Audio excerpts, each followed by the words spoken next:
For just £5 a month, you can get early access to all of our podcast episodes, copies of our script, access to further information, and that is just the tip of the iceberg. Head over to patreon.com/Sunday Night Mystery. £5 a month. That's cheaper than 15 minutes of parking at Bristol Airport. Yeah, I know, it's crazy, isn't it?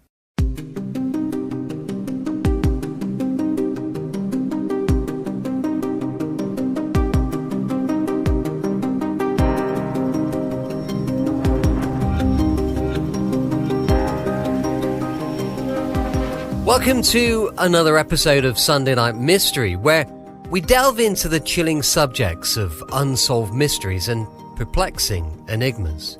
I'm Brett, and tonight we explore the baffling murder of 71-year-old Les Bate in the tranquil village of Chapel Amble in North Cornwall back in 2002. In a village that had gone without any violent crime for 629 years. Until now.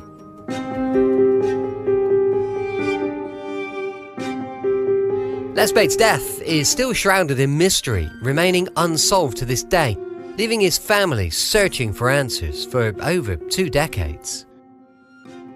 Nestled just 2 miles away from Wadebridge lies the idyllic village of Chapel Amble, known for its quaint charm and historic landmarks such as the 16th century Maltsters Arms public house. For Les Bate, this particular pub was a cherished treat where he enjoyed one of his favourite pastimes of socialising over a drink. Described as a self-made millionaire and a true Cornishman, Les resided at Gilda's farm, surrounded by acres of land and the serenity of rural life.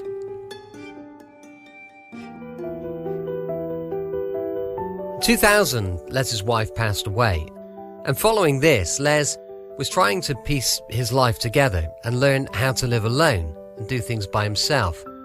His son Martin lived close by in Wadebridge, and his daughter Kathy lived in Melbourne in Australia.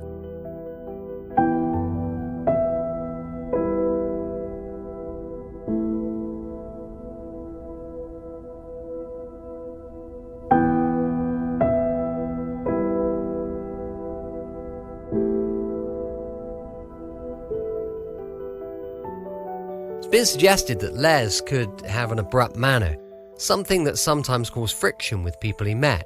It's been reported that this led to him becoming banned from his previous local pub, the Sink Q Inn. However, on a fateful Friday night in April 2002, Les's routine was tragically disrupted. After bidding farewell to his companions at the Maltsters Arms, Les embarked on his usual journey home, unaware of the horror that awaited him. The next day, his daughter Kathy's attempts to reach him from Australia went unanswered, sparking concern. She asked her brother, who lived locally to Les, if he could check on their father. What Martin Bate found when he arrived at the farm on that Sunday was horrifying. The lifeless body of Les Bate. Martin immediately alerted authorities, setting off a baffling investigation into his father's death. The scene revealed no signs of forced entry or a murder weapon, perplexing investigators. Despite conducting 2 post-mortems to unravel the circumstances of Les's demise, the delay in declaring it a murder investigation hindered progress, much to the frustration of his family. Reports painted a complex picture of Les, a beloved figure in the village, yet known for his brusque manner, which occasionally led to friction with others.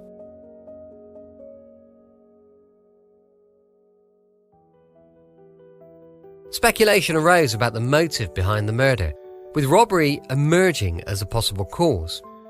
Les's flamboyant displays of wealth and a previous burglary at his home added weight to the theory. There was no sign of Les's wallet bolstering the thought that robbery could have been the motive for the murder. This possibility seemed underlined when you consider that just 7 months earlier, Les had actually been burgled. Burglars had entered his home and forced their way into his safe, stealing what amounted to £47,000 in cash and other property. Given that he was known to keep money and valuables on the property where he lived alone, police had to consider that this was someone who lived in the village, knew Les, or at least knew his usual routine. Given that there was no forced entry, this was a disturbing thought for the small village of Chapel Amble, where crime and especially murder were unheard of. Local residents had to consider the unthinkable. Was a killer a member of their community? And if they were, when would they be identified?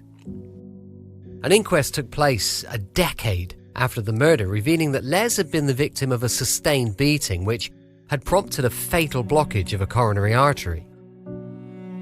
Home Office pathologist Hugh White told the inquest at the time his head was impacted against the washing machine. This was not the result of a simple fall. He had deep bruising to his back. This was someone either kneeling or standing on him, as he had rib fractures caused by someone possibly kicking him. It was evident that whatever had happened to Les and whoever had committed it had caused his death, leaving police with a huge challenge. It was during extensive inquiries that police learned from those that knew Les and came across him in the pub and in the village that he was the subject of mixed feelings and mixed opinions.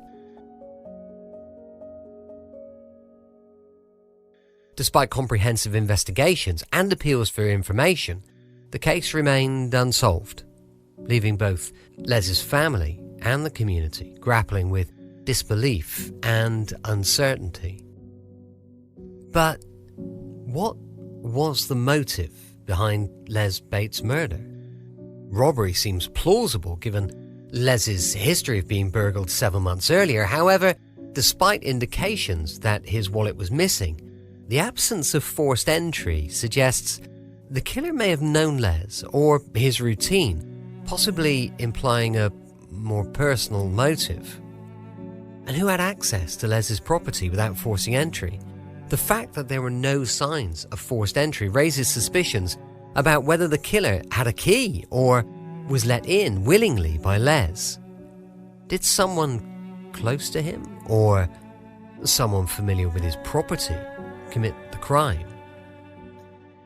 Could it have been someone from the village, given the tight-knit nature of Chapel Amble where everyone knew each other? Les's death was initially ambiguous, which led to a delay in launching a full murder investigation. Did this delay compromise the collection of vital evidence early on? Les was a regular at the Maltsters pub and had been banned from a different pub, the St. Q Inn, due to his reportedly difficult demeanour. Did he have any conflicts with other patrons that might have escalated? Could someone from his social circle at the pub harbour enough resentment or anger to commit murder? And why was Les targeted in such a brutal manner? The inquest revealed Les was a victim of a sustained beating, not just a simple robbery gone wrong. This level of violence suggests a deeper rage or intent behind the crime. What could have driven someone to inflict such a brutal attack, including causing fatal injuries by possibly kneeling or standing on him? Given that Les had been a recent victim of burglary, should there have been more precautions taken for his safety, either by himself or the local authorities? I wonder, did Les ever express concerns or fears that someone may be targeting him or watching him, which might have been overlooked? The most important question, I would imagine, for the local community, though, is the killer still in Chapel Amble? Given the lack of forced entry and familiarity with Les's routine, the theory that the murderer was someone from the village is chilling. Has the community been living side by side with a killer for decades? Forensic evidence, though limited, offered some leads, including blue suede fibres found on Les's clothing, hinting at the possible use of gloves. However, despite numerous inquiries and DNA testing, few viable results emerged. As time passed, hope for justice dwindled, but there was an unwavering belief in a breakthrough. With advances in DNA technology and the tight-knit nature of Chapel Amble, possibility of closure remains a glimmer of hope amidst the shadows of uncertainty. As Detective Chief Inspector Keith Perkin once said, "No murder investigation is ever truly closed.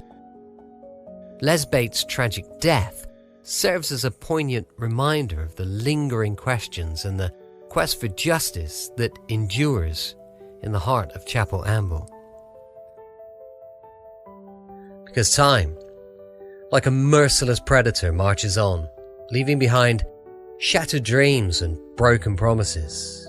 Yet, amidst those shadows of despair, glimmers of hope remain. Les Bate's untimely death serves as a reminder of the darkness that lurks in all corners of our world, even a quiet village. Stay safe, and until next time, keep questioning, keep searching, keep unraveling the mysteries of the world.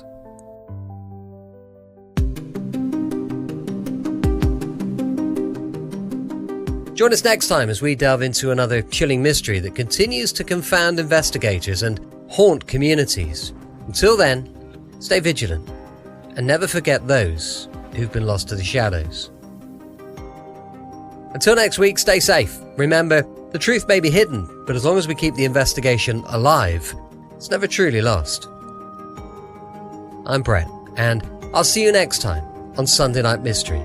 But for now, stay curious, stay vigilant, and be sure to guard yourself against the darkness that surrounds us all.